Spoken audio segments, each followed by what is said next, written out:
एका शब्दात संक्षिप्त आपण जर आपण इथे आपले मत मांडले तर आपण जास्त लोकांना ऐकू शकू अशी माझी इच्छा आहे।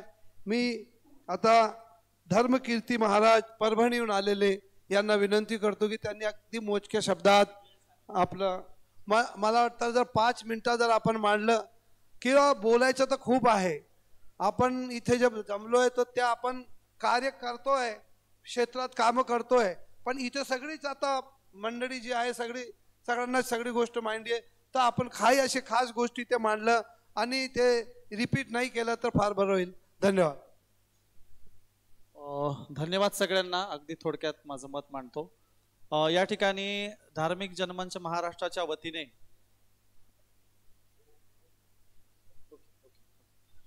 धार्मिक जनमंच महाराष्ट्राच्या वतीने आपण सगळे जमलेलो आहोत आणि आपण संबंध महाराष्ट्रामध्ये वेगवेगळ्या क्षेत्रात काम करणारी मंडळी आहोत।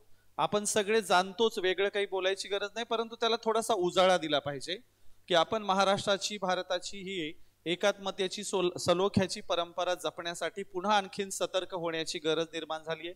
पुन्हा आपण आत्ता जे एकमेकांशी चर्चा करतोय ते जनतेत आपल्याला घेऊन जायचंय।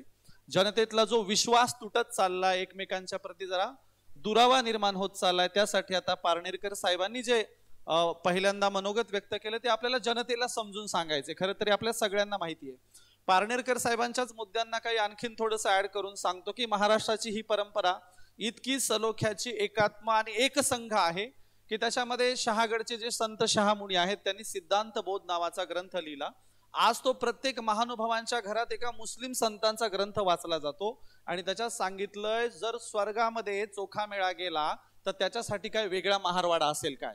स्वर्गामध्ये तर सगळ्यांना सारखंच जावं लागेल ना। म्हणून अस्पृश्यता का पाळता असे प्रश्न इथल्या सुफींनी, वारकऱ्यांनी, महानुभावांनी, लिंगायतांनी उपस्थित केले होते। हे आपण जनतेत नेण्यामध्ये कमी पडलेलो आहोत। म्हणून आपल्याला हे जनतेत घेऊन जायचं आहे। ही जी आपली महाराष्ट्राची परंपरा आहे तिला आणखीन उजाळा द्यायचा आहे।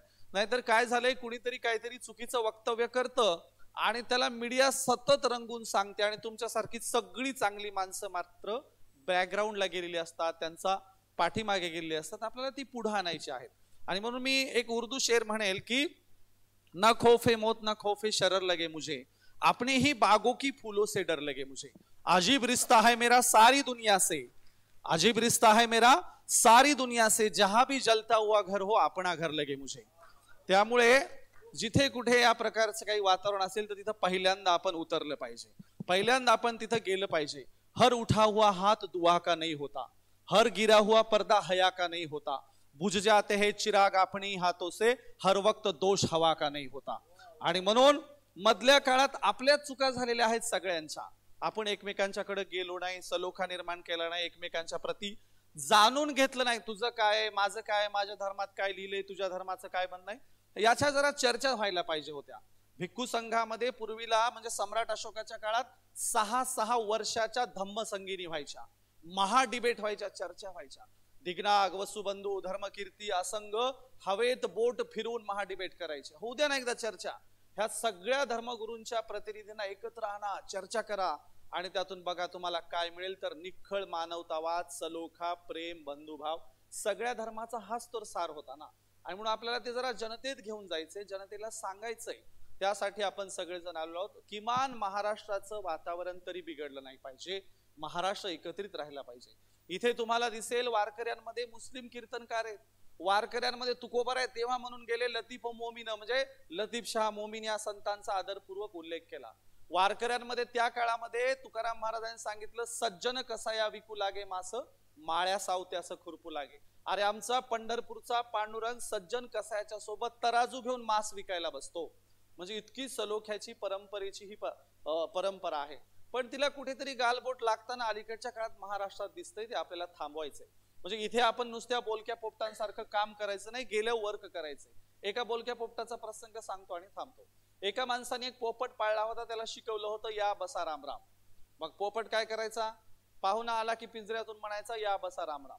योगायोगाने त्या पोपट पाळलेल्या माणसाच्या घरची म्हातारी मिली आणि सुतकात रामराम घालून हे पोपटाला कुठं कळतं। पोपट पाहुणे आले की म्हणायला लागला या बसा रामराम। तेव्हा मालक पिंजऱ्याकडे गेला, म्हणाला तसं म्हणू नये, आपल्याकडे म्हातारी मिली। दुसऱ्या दिवशी पाहुणे आले, परत पोपट पिंजऱ्यातून म्हणायला लागला, या बसा रामराम. मालक त्याच्याकडे गेला, पिंजऱ्यातल्या पोपटाला सांगितलं तसं म्हणून आपल्याकडे म्हातारी मेली. सुतक फिटलं, महिने निघून गेले, 1 वर्ष झालं. 1 वर्षाच्या नंतर माझ्यासारखा एक पाहुणा त्या म्हणजे मालकाकडे पाहुण्याकडे गेला. आता मला त्या पिंजऱ्यातला पोपट दिसला, मला माहिती होतं यांचा पोपट स्वतःहून राम राम घालतो. मीच त्या पोपटाकडे गेलो आणि पिंजऱ्यातल्या पोपटाला म्हणालो राम राम. तेव्हा पोपट म्हणाला, तसं म्हणू नये, आमच्याकडे म्हातारी मेली. 1 वर्षाच्या नंतर आमचंही तसंच आहे. आम्ही सगळी पोलकी पोपट आहोत. आपापल्या कार्यक्षेत्रात नुसतं टरळ टरळ टरळ सगळं चाललेलं असतं. फील्ड मध्ये काय, जनतेत काय सांगा ना. जनता कोणत्या विचारांची बनत चालली आहे? जनता प्रचंड अतिरेकी बनवण्याचं काम चालू आहे, धर्मांध बनवण्याचं काम चालू आहे. हे जर रोखायचं असेल तर आम्ही फील्डवर वर्क केलं पाहिजे. आणि म्हणून जाताना एवढं सांगेल, बुलबुल के पैरों में कभी बाज नहीं होते, बुलबुल के पैरों में कभी बाज नहीं होते, कमजोर और बुजदिलों के हाथों में कभी राज नहीं होते, जिन्हें पड़ जाती है आदत झुककर चलने की, उनके सरों के ऊपर कभी ताज नहीं होते. आणि म्हणून आम्ही गर्वाने अभिमानाने उभारलं पाहिजे. या ठिकाणी मी थांबतो. तुकोबारायांच्या शब्दात सरांनी मगाशी समारोप केलेला आहे की आता तरी पुढे हाची उपदेश नका करू नाश आयुष्याचा. याच्याही पलीकडे तुकोबाराय चिडून म्हणाले होते, किती सांगू तरी ना ऐकती भटकीचे, पुढे शिंदळीचे रडतील. आमच्या रडायची वेळ येऊ नये अशी तरी परिस्थिती आणू नका. या ठिकाणी थांबतो. धन्यवाद. धन्यवाद महाराज. खरोखरच महाराजांनी सांगितलं की आपल्याला फील्ड मध्ये काम करायची गरज आहे. जे लोक द्वेष पसरतात त्या फार शिस्तबद्ध पद्धतीने काम करताय, म्हणून ते आज यशस्वी दिसत आहे. आपल्या दरम्यान आध्यात्मिक गुरु डॉक्टर मंगेशदा सुद्धा इथे आलेले आहे. आम्ही त्यांचं स्वागत करतो. आणि यापुढे मी आमचे मौलाना आणि खतीब इमाम आगा रुए जफर यांना विनंती करतो की त्यांनी 2 शब्दात आपले मत मांडावे.